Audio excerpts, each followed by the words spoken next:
हम लोग को यहाँ से आज पढ़ना है विभूतिपाद में कि किस पर संयम करेंगे तो क्या क्या फल मिलता जाएगा।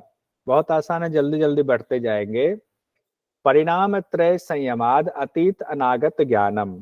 कहते हैं तीनों परिणामों में संयम करने से भूत और भविष्य का ज्ञान हो जाता है। तीनों परिणाम में संयम कीजिए तो क्या होगा, भूत और भविष्य का ज्ञान हो जाएगा। तो ये ध्यान कर लीजिए, लिख लीजिए कहीं पर, ये अलग से लिख लीजिए, भले ही नोट्स में लिखा हुआ हो। परिणाम त्रय पर संयम करने से ये शब्द आ जाता है, या तो आ जाएगा तीनों परिणाम में संयम करने से क्या फल मिलेगा, या आपको सीधा दे दिया जाएगा परिणाम त्रय संयमात क्या फल बताया गया है।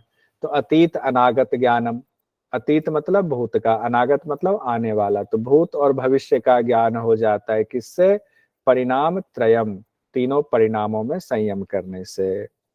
उसके बाद 17 नंबर में कहा गया है शब्द अर्थ प्रत्यायनाम इतर इतर अध्यासात संकर तत् प्रविभाग संयमाद सर्वभूत रुत ज्ञानम।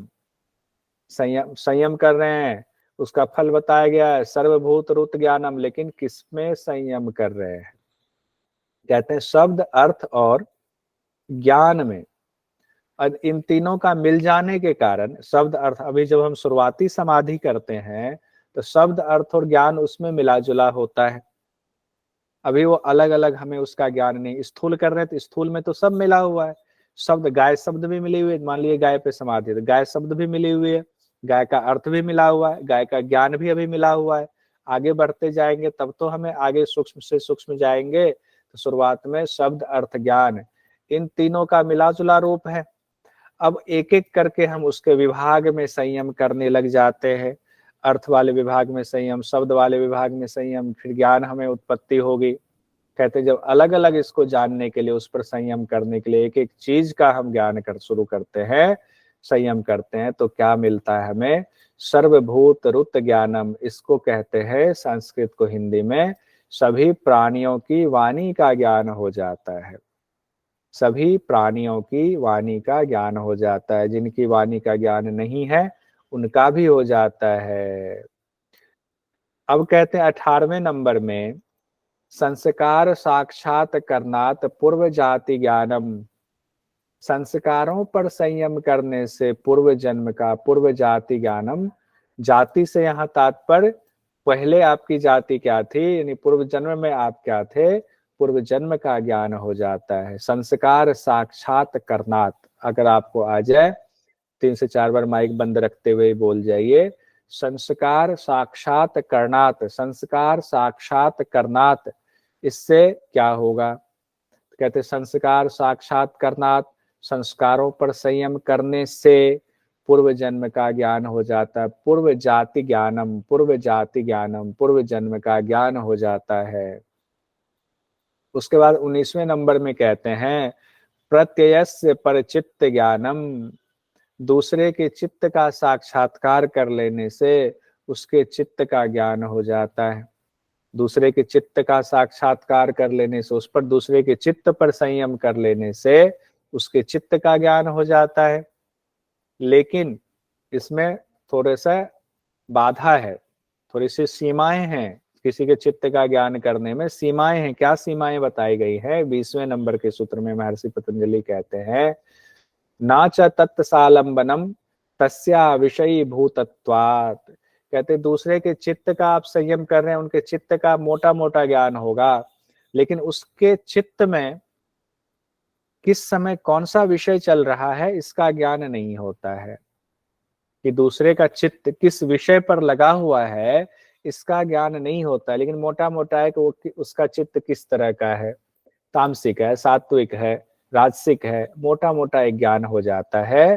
कहते हैं दूसरे के चित्त का तो ज्ञान होता है, लेकिन दूसरे के चित्त का ज्ञान, दूसरे का चित्त किस विषय पर लगा हुआ है ये हम नहीं। हमने अगर गुलशन जी के चित्त पर ध्यान लगाया तो चित्त का हमें ज्ञान हो गया, लेकिन गुलशन जी अपने चित्त से किस विषय पर ध्यान लगाए हुए हैं इसका ज्ञान नहीं होगा।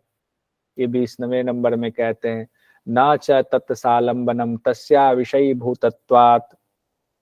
उसके बाद 21वें नंबर के सूत्र में महर्षि पतंजलि कहते हैं काय रूप संयमात तदग्राह्य शक्ति स्तंभे चक्षु प्रकाशा संप्रयोगे अंतर्धानम, कहते काय रूप संयमात।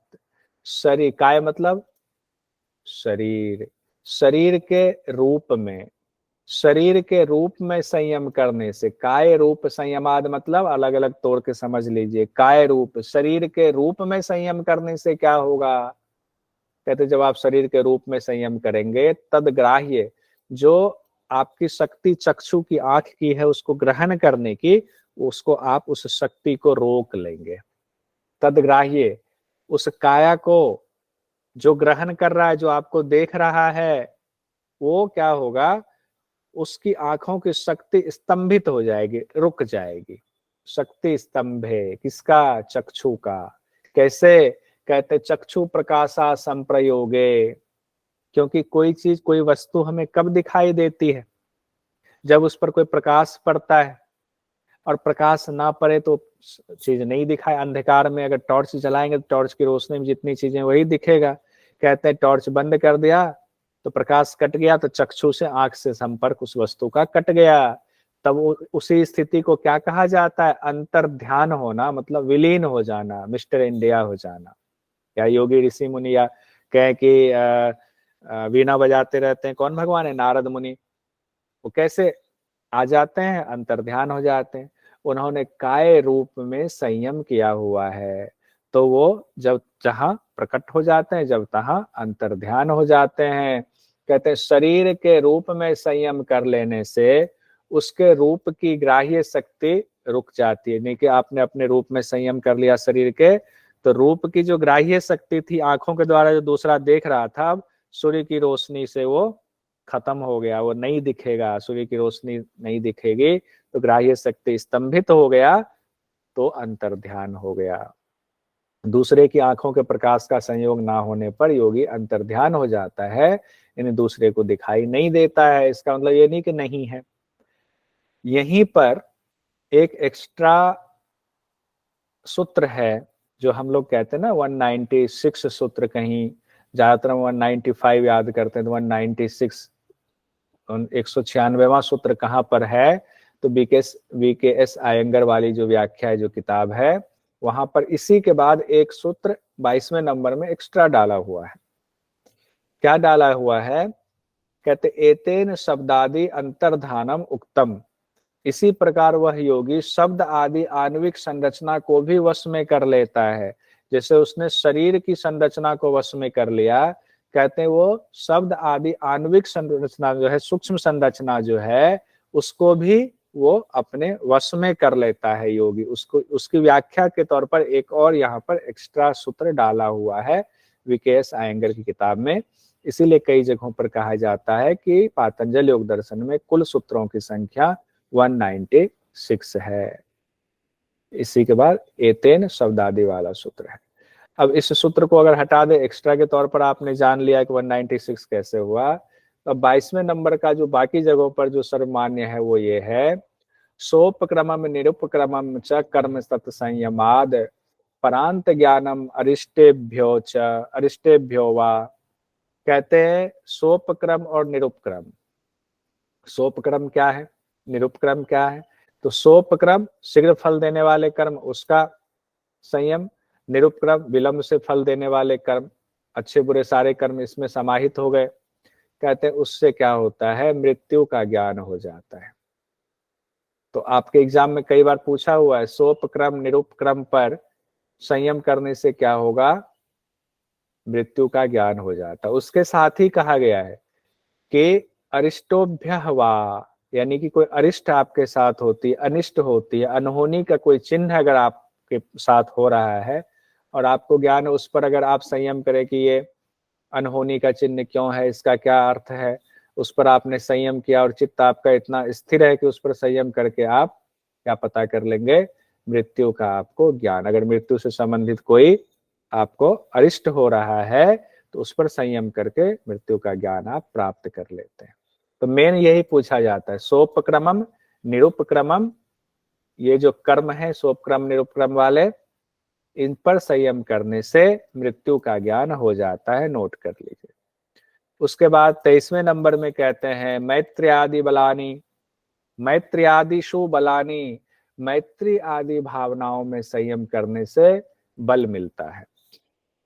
इसको याद ऐसे कर लीजिए, मित्र हमारे होते हैं, अच्छे मित्र होते हैं तो हमें बल मिलता है, हमारे लिए अंदर से भी हमें शक्ति देता है और बाहर से भी हमारे लिए खड़ा रहता है। तो मित्र हमें शक्ति देता है, बल देता है। जैसे 12th पास में हमने देखा ना, जो आईएएस ऑफिसर थे, मनोज कुमार शर्मा जी ही नाम है ना उनका, उनके मित्र थे पांडे जी। पांडे जी उनके लिए क्या थे, बल थे, उनकी ताकत। अगर पांडे जी ना मिले होते तो मनोज कुमार शर्मा जी वहीं ग्वालियर से वापस लौट गए होते, बैग भी छीन ही गया था उनका, बैग भी कोई चुरा ले गया था। तो मित्र बना लिया, और मित्र भी ऐसे बने कि हमेशा बल देते रहे। आज ही न्यूज़पेपर में छपा हुआ है, वो कह रहे थे कि हमें अपना बटुआ, वो अपना पर्स हमें दे देते थे और हमसे पैसे मांगते थे कुछ खाना हो तो। खैर, संदर्भ अलग, बस निमोनिक के तौर पर। मैत्री आदि में संयम करने से, ठीक है रमेश सर, मैत्री आदि में संयम करने से बल की प्राप्ति होती है। मैत्री आदिषु बलानी। उसके बाद कहते हैं 24वें नंबर के सूत्र में महर्षि पतंजलि, बलेषु हस्ति बलादिनी। अच्छा, मित्रता करने पर तो बल मिलता है, मैत्री आदि में संयम करने से। अब ऐसा भी होता है क्या, हाथी आदि, हस्ती बलादिनी, हाथियों के बल में अगर संयम कर ले, बैठे बैठे हाथी पर संयम किया तो हाथी के बल में संयम कितनी ताकत होती है, तो हमारे अंदर हाथी के समान बल की प्राप्ति हो जाती है। अब बताइए, साफ साफ कहा गया है कि हाथी आदि, लेकिन यहाँ ये भी कहा गया है हस्ती बलादिनी, आदि शब्द भी जुड़ा हुआ है कि हाथी के जैसे और भी कोई बलवान पशु है या ऐसे है, उसके बल पर संयम करने से, हाथी आदि के बलों पर संयम करने, अगर शेर के बल पर संयम करें तो भी शेर के समान बल प्राप्त हो जाएगा। यहाँ हाथी ही कहा गया है सूत्र में, लेकिन आदि जोड़ करके और भी चीजों को उससे कनेक्ट कर दिया गया है। उसके बाद 25वें नंबर के सूत्र में महर्षि पतंजलि कहते हैं, प्रवृत्ति आलोक न्यासात सूक्ष्म व्यवहित विप्रकृष्ट ज्ञानम। कहते प्रवृत्ति का आलोक जब पड़ता है, प्रवृत्ति के प्रकाश को जब हम सूक्ष्म और व्यवहित, प्रवृत्ति का प्रकाश कहाँ, जो सात्विक प्रवृत्ति होती है, जब हमने राजसिक और तामसिक को छिपा दिया, अब सात्विक हो गया, तो उसका प्रकाश कहाँ पर, कहते हैं सूक्ष्म व्यवहित। सूक्ष्म मतलब बहुत सूक्ष्म चीजें जो दिखाई भी नहीं देता हो किसी और के लिए। व्यवहित मतलब जो ढका हुआ है, मिट्टी के नीचे खजाना गड़ा हुआ, आवरण युक्त है। व्यवहित मतलब आवरण युक्त है। विप्रकृष्ट मतलब होता है जो बहुत दूर है, यहाँ से सामान्य आदमी को नहीं दिखाई दे सकता है। कहते हैं जब प्रवृत्ति का प्रकाश पड़ता है तो ये चीजें स्पष्ट दिखाई देती हैं, यानी छिपी हुई और सूक्ष्म और दूर की वस्तु का भी ज्ञान हो जाता है प्रवृत्ति का आलोक पड़ने पर। तो तीन चीजें हो गई, प्रवृत्ति का आलोक पड़ने पर क्या क्या होता है, तो कहते हैं छिपी हुई वस्तु का पता चल जाएगा, छिपी हुई मतलब व्यवहित वस्तु का पता चल जाएगा, सूक्ष्म वस्तु का पता चल जाएगा, विप्रकृष्ट वस्तु का यानी दूर की वस्तु का भी पता चल जाएगा। सूक्ष्म पहले, तो सूक्ष्म को पहले ही कर देते हैं, इसको दूर नहीं करते, सीक्वेंस यही है। सूक्ष्म, छिपी हुई और दूर की वस्तु का भी ज्ञान हो जाता है, किसकी वजह से, प्रवृत्ति के प्रकाश की वजह से। व्यास भाष्य में क्या कहा गया, मन की ज्योतिष्मती प्रवृत्ति के आलोक में संयम करके उस आलोक को सूक्ष्म आवरण युक्त और दूर वाली वस्तुओं में लगाने पर भी सूक्ष्म, छिपी हुई और दूर की वस्तु का ज्ञान हो जाता है। यानी हम लोगों ने जो पढ़ा था ना समाधिपाद में, चित्त की ज्योतिष्मती प्रवृत्ति के बारे में हमने पढ़ा था, सात्विक पर ज्योतिष्मती प्रवृत्ति के बारे में, चित्त को हम लोगों ने स्थिर करने के लिए पढ़ा हुआ था, याद आया, चित्त स्थिरता के लिए। तो उसके अगर विशोकावा ज्योतिष्मती, यानी जब आपका सात्विक प्रवृत्ति आपकी बढ़ती है तो शोक रहित हो जाता है चित्त उस समय, ठीक है, चित्त स्थिर होता है। तो वो जो सात्विक प्रवृत्ति है ना, जब वो स्थिति हो जाती है आपके, ऐसी सात्विक प्रवृत्ति ही अब है, राजसिक तामसिक बिल्कुल दब गया हुआ है। अब जहां पर हम ध्यान लगा रहे हैं ना, तो सूक्ष्म चीज का पता चल जाएगा, ढकी हुई खजाने का पता चल जाएगा, या दूर की कोई वस्तु है वो पता चल जाएगा। इसलिए एग्जाम में एक बार आ गया था ज्योतिषवती प्रवृत्ति वाला, इससे जोड़ करके, जो कि व्यास भाष्य में व्याख्या दी गई है, इसलिए हमने उसको लिख दिया कि कंफ्यूजन ना हो। 26वें नंबर के सूत्र में महर्षि पतंजलि कहते हैं भुवन ज्ञानम सूर्य संयमात, सूर्य में संयम करने से भुवन ज्ञानम सभी लोकों का ज्ञान हो जाता है, सभी भुवनों का ज्ञान हो जाता है। तो लिख लीजिए, सूर्य में संयम करने से क्या होगा, सभी लोकों का ज्ञान हो जाता है। सूर्य में संयम करने से क्या होगा, सभी लोकों का ज्ञान हो जाता है। उसके बाद कहते हैं चंद्रे तारा व्यूह ज्ञानम, चंद्रमा में संयम करने से तारा व्यूह का ज्ञान हो जाता है। चंद्रमा में संयम करने से तारा व्यूह का ज्ञान हो जाता है। तारा व्यूह का मतलब कौन से तारा की स्थिति कहाँ पर है, कौन पूर्व दिशा में कितनी दूरी पर है, व्यूह रचना ताराओं की जो है वो व्यूह रचना, उसका ज्ञान हो जाता है। किससे, चंद्रे तारा व्यूह ज्ञानम, चंद्रमा पर संयम करने से जितने तारे हैं सबके व्यूह का, उसकी रचना का, उसके स्ट्रक्चर का नॉलेज हो जाता है। कहते हैं ध्रुवे तद गति ज्ञानम, अब हमने सभी लोकों का ज्ञान प्राप्त कर लिया, ताराओं के स्ट्रक्चर का ज्ञान प्राप्त कर लिया। अगर ध्रुव तारा पर संयम कर लिया तो उन ताराओं की गति का ज्ञान हो जाता है। कहते हैं ध्रुवे तद गति ज्ञानम, ध्रुव तारा पर संयम करने से ताराओं की गति का ज्ञान हो जाता है। 29वें नंबर के सूत्र में महर्षि पतंजलि कहते हैं नाभि चक्रे काय व्यूह ज्ञानम, नाभि चक्र यानी आपकी जो नाभि है ना, मणिपुर चक्र वाला, तो कहते हैं मणिपुर चक्र पर अगर आप ध्यान करते हैं, नाभि चक्र पर अगर आप ध्यान करते हैं तो पूरे शरीर का जो व्यूह की रचना है पूरे शरीर की, उसका ज्ञान हो जाता है। शरीर के अंदर जो जो चीजें हैं उसका ज्ञान आपको कहाँ हो जाता है, नाभि चक्र पर यानी मणिपुर चक्र पर संयम करने से। उसके बाद कहते हैं कंठकूपे क्षुत पिपासा निवृत्ति, कंठकूप में संयम करने से, कंठकूप में संयम करने से क्षुत पिपासा, भूख और प्यास की निवृत्ति हो जाती है। कहाँ पर संयम करने से भूख प्यास की निवृत्ति होगी, कंठकूप में संयम करने से भूख और प्यास की निवृत्ति हो जाती है। अब एक बार क्वेश्चंस देख लेते हैं, 30 तक हम पहुंच गए हैं, फिर थोड़ा सा देखते हैं आगे बढ़ेंगे। क्वेश्चन थोड़ा सा सुस्ती को खत्म करेगा। आइए, पहला क्वेश्चन आपके ये पूछा हुआ क्वेश्चन है, योग सूत्र के अनुसार चित्त परिणामों का सही क्रम क्या है। वैसे हम लोगों ने इसको पढ़ भी लिया हुआ था। नेहा जी माइक खोलकर बताएंगे, बाकी लोग मैसेज में भेजिए। नेहा जी बताइए। निरोध, समाधि और एकाग्र, NS से। ठीक है, नैन्सी जी ने मैसेज भेजा, बाकी लोग भी भेजिए मैसेज में। अगला क्वेश्चन है इनमें से भूत और इंद्रिय का परिणाम है, भूत और इंद्रिय का परिणाम दो बताइए। सेजल जी माइक खोलकर बताइए, भूत और इंद्रिय का भी परिणाम, ये तो चित्त का परिणाम था। धर्म, लक्षण, अनागत स्थिरता, कौन कौन से, एक दो सब लोग कह रहे हैं धर्म और लक्षण, धर्म और लक्षण। ठीक है सेजल जी, बहुत बढ़िया, धर्म लक्षण। तीसरा कौन सा था, अवस्था। उसके बाद सवाल है किसी पदार्थ के तीनों परिणामों में संयम करने से क्या होता है, बताइए।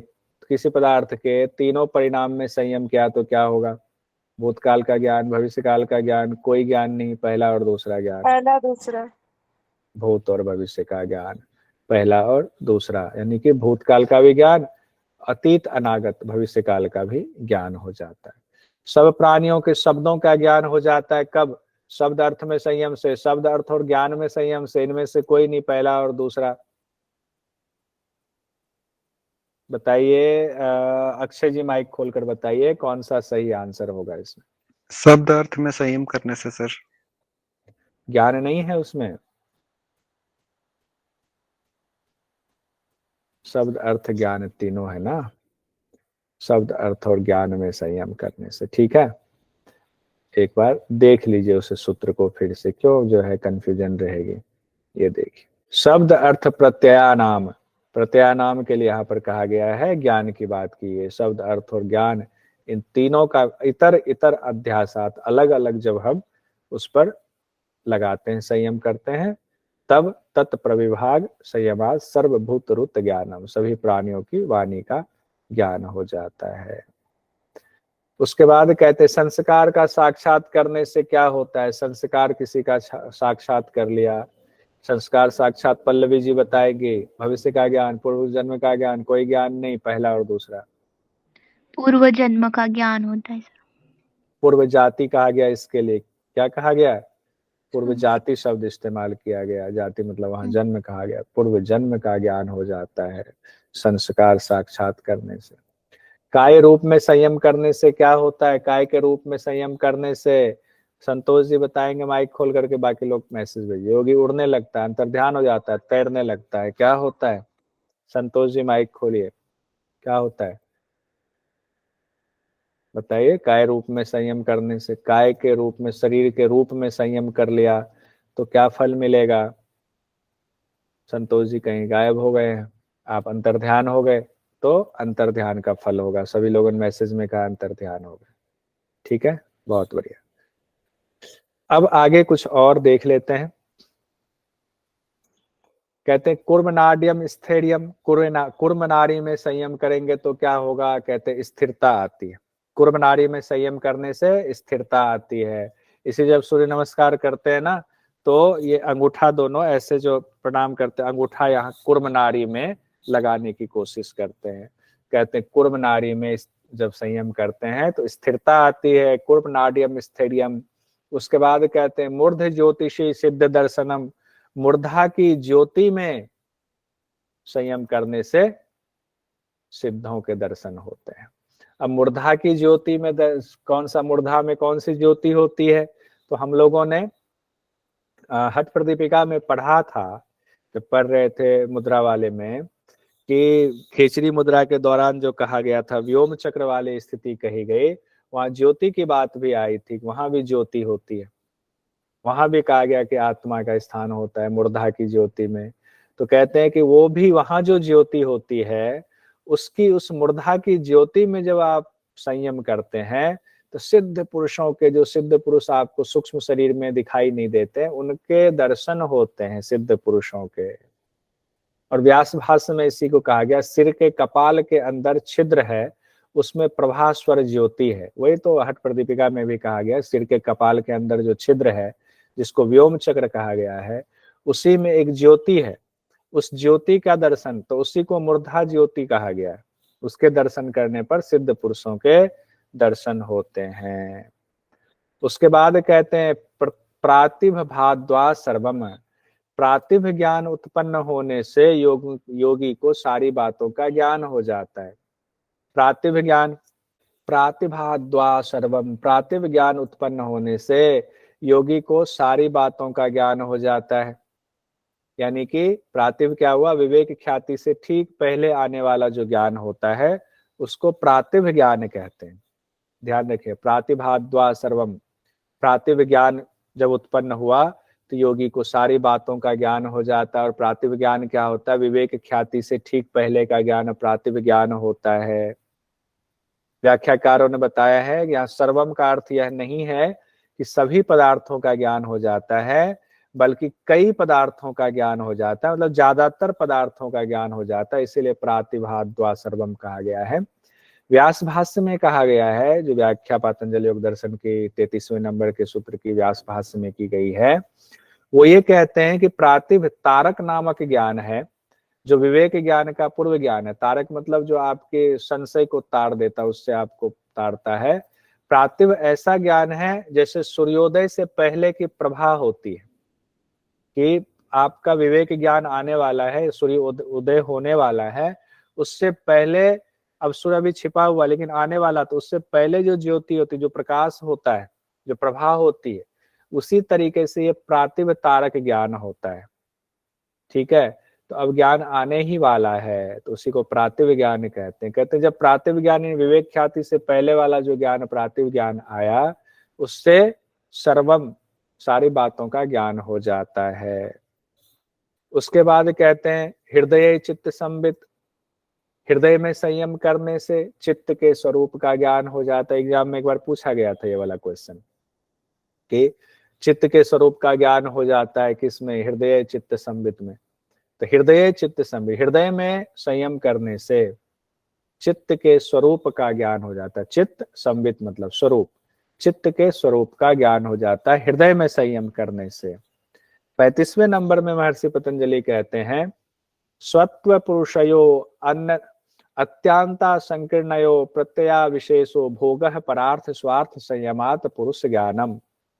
कहते हैं कि बुद्धि और पुरुष जो कि अविद्या की वजह से बहुत ही निकट मालूम होते हैं, जबकि दोनों प्रत्यया विशेषो, जबकि दोनों अलग अलग है।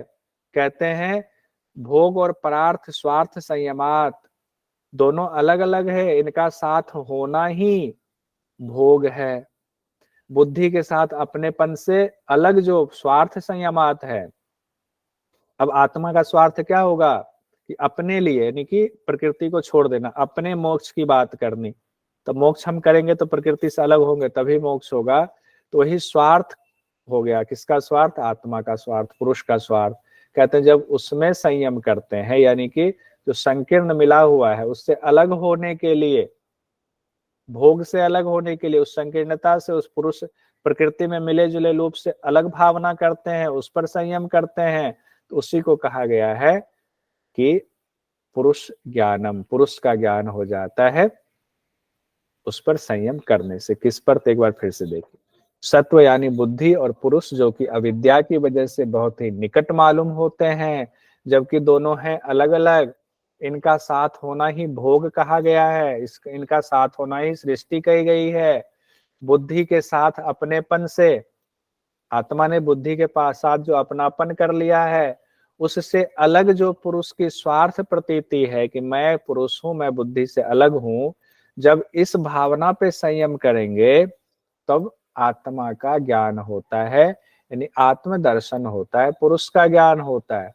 और जैसे ही पुरुष का ज्ञान होता है तब क्या होता है? कहते हैं ततः प्रातिभ श्रावण वेदन आदर्श आस्वाद और वार्ता जायन्ते, यानी पुरुष का ज्ञान होने से ये सब हो रहा है।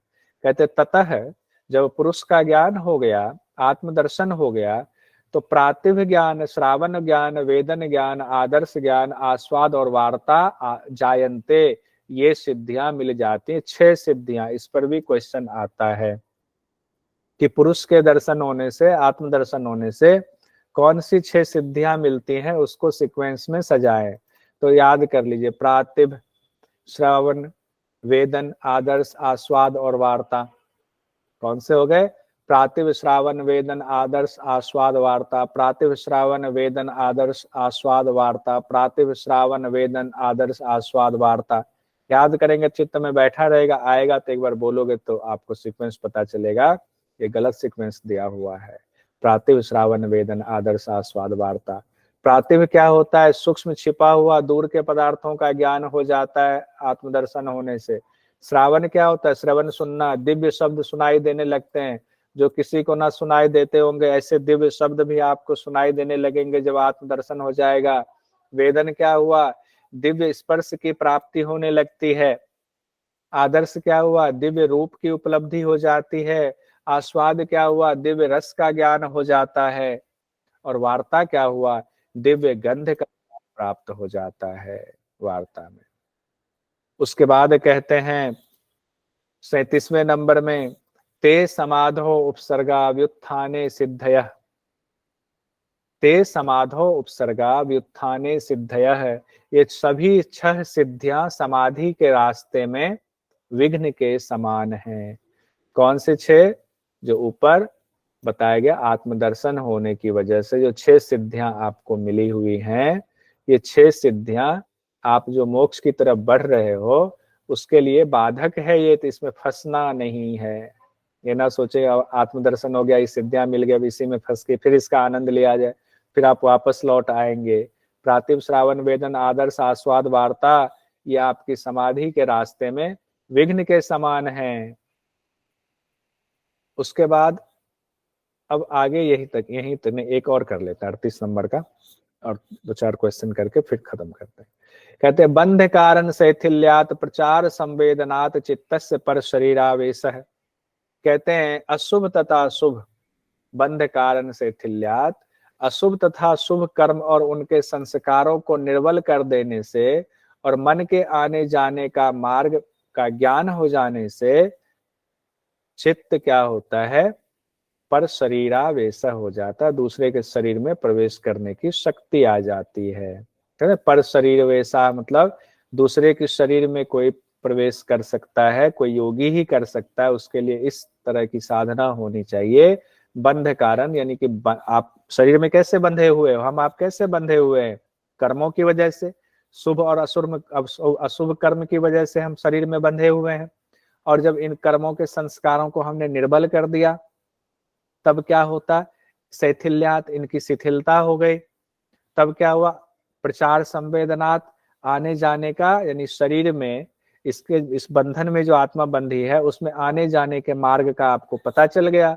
जैसे ही मार्ग का पता चला तो आप एक तरह से कभी भी अपने शरीर को छोड़ सकते हो, कभी भी शरीर में आ सकते हो। इसीलिए योगी के हाथ में होता है कि शरीर को कब छोड़े कब ना छोड़े। तो वो स्थिति होती है कि दूसरे के शरीर में भी प्रवेश कर सकता है, जैसा कि शंकराचार्य ने एक राजा के शरीर में प्रवेश किया था, पर शरीर प्रवेश उसको कहते हैं। अब कुछ क्वेश्चन देख करके आज की कक्षा को संपन्न करेंगे। ये क्वेश्चन आया हुआ था, सूक्ष्म व्यवधान युक्त एवं दूर देश में स्थित वस्तुओं की ज्ञान प्राप्ति का उपाय है। देखिए क्वेश्चन आया हुआ था, विशोका व ज्योतिष्मति, विषयवती प्रवृत्ति, बंध कारण से थिल्यात, संस्कार साक्षात करनात्। पल्लवी जी ने कहा, क्या कहा आपने? सब लोग कह रहे हैं, मैसेज में क्या आ रहा है एक बार देखें। पल्लवी जी ने कहा 1, विश्वकावा ज्योतिष्मति, गुलशन जी ने 1, श्वेता जी, नैन्सी जी ने 1। बिल्कुल सही। जो वो प्रकाश पड़ता है विश्वकावा ज्योतिष्मति वाला, जो आपका सत वाला जो प्रकाश पड़ता है, सात्विक प्रकाश जब पड़ता है प्रवृत्ति आलोक न्यासात, तब क्या होता है? सूक्ष्म व्यवहित और विप्रकृष्ट ज्ञान हो जाता है। उसके बाद अच्छा ये बताइए, बंध ये क्या है?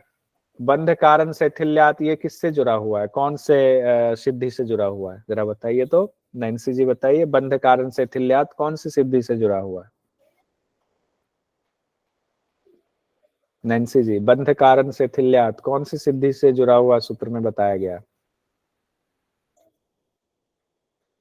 अभी तो पढ़ा हम लोगों ने, पर शरीर प्रवेश वाले में पढ़ा ना, पर शरीरावेशा, उसी में था ना बंध कारण। बंध मतलब क्या? शरीर के आने, जो आपके बंध हैं अच्छे कर्म बुरे कर्म की वजह से तो शरीर में बंधन हुआ, उसको शैथिल्यात कर दिया। ये देखिए, बंध कारण शैथिल्यात, ये किससे जुड़ा हुआ? पर शरीरावेश से।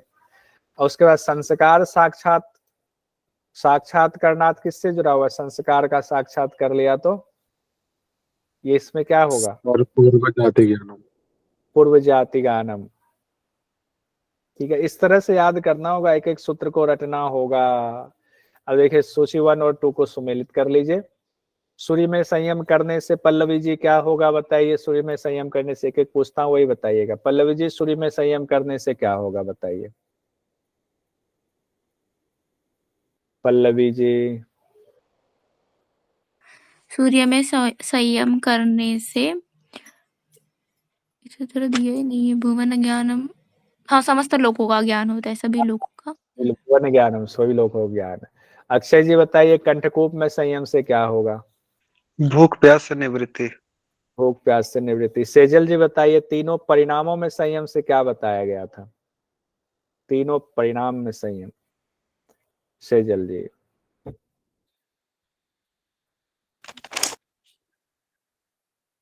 नहीं, वैभवी जी बताइए, तीनों परिणामों में संयम करने से क्या बताया गया था? भूत भविष्य का ज्ञान। भूत भविष्य का ज्ञान। नेहा जी बताइए, काय रूप में संयम करने से क्या हुआ? नेहा जी, वैसे एक ही रह गया, अंतर ध्यानम। काय रूप में संयम करने से कहा गया था अंतर ध्यानम वाला। नाभि, वो हाथ धरे तो अच्छा कोई बात नहीं, बताइए नेहा जी, नाभि चक्र में संयम करने से क्या होगा? लोग कम एक एक करके पूछ रहे। हाँ, एक मिनट सर, नाभि चक्र में संयम। पेट का ज्ञान, ग्रंथियों का ज्ञान, काया काय व्यू व्यू का ज्ञान, काया काय व्यू का व्यू। ज्ञान। बहुत बढ़िया। कहाँ संयम करने से स्थिरता आती है? नैन्सी जी बताएंगे। कंठकूप, कुर्मनारी, मूर्धा, आज्ञा चक्र में स्थिरता आती है। नैन्सी जी, कहाँ संयम करने से स्थिरता आती है? कुर्म सर नारी ऑप्शन में, कुर्म नारी में। लिख दिया था। अच्छा, लिख दिया था आपने, ठीक है। सिद्ध पुरुषों के दर्शन कैसे होते हैं? संतोष जी बताएंगे। आप तो माइक खोल ही लीजिए। संतोष जी, सिद्ध पुरुषों के दर्शन होते हैं कंठकूप में, कुर्म नारी मूर्धा की ज्योति में, आज्ञा चक्र में, कैसे? संतोष जी नहीं खोलेंगे माइक। वैभवी जी बता दीजिए। मूर्धा में। मूर्धा की ज्योति में कहा गया था। सोपक्रम निरुपक्रम कर्म में संयम करने से क्या होता है? नैन्सी जी बताइए। एसएच नाम से कौन जुड़े हैं? Sir option 2। ऑप्शन 2, मृत्यु का ज्ञान। बहुत बढ़िया। श्वेता जी बताइए, ध्रुव तारा पर संयम करने से क्या होता है? ध्रुव तारा पर संयम कर लिया, क्या होगा? श्वेता जी, श्वेता जी कहाँ हैं आप? सर तारों की गति का ज्ञान। बहुत बढ़िया। तारों चंद्रमा, की गति का ज्ञान। बहुत सुंदर, बहुत सुंदर। अक्षय जी बताएंगे, चंद्रमा पर संयम करने से क्या होता है? ताराओं के व्यूह का ज्ञान। तारा व्यूह ज्ञानम। सूर्य पर संयम करने से क्या होता है? बताएंगे। अब किनका रह गया? किनको लगता है मेरा रह गया हुआ है? वैभवी जी का, नेहा जी, पल्लवी जी, सचल जी। लोग ही कम है, सबका हो ही गया है। वैभवी जी आप बता दो, सूर्य पर संयम करने से क्या होगा? सभी भुवनों का ज्ञान। सभी भुवनों का ज्ञान। तो आज हम लोग यही कक्षा को फिनिश करते हैं, संपन्न करते हैं।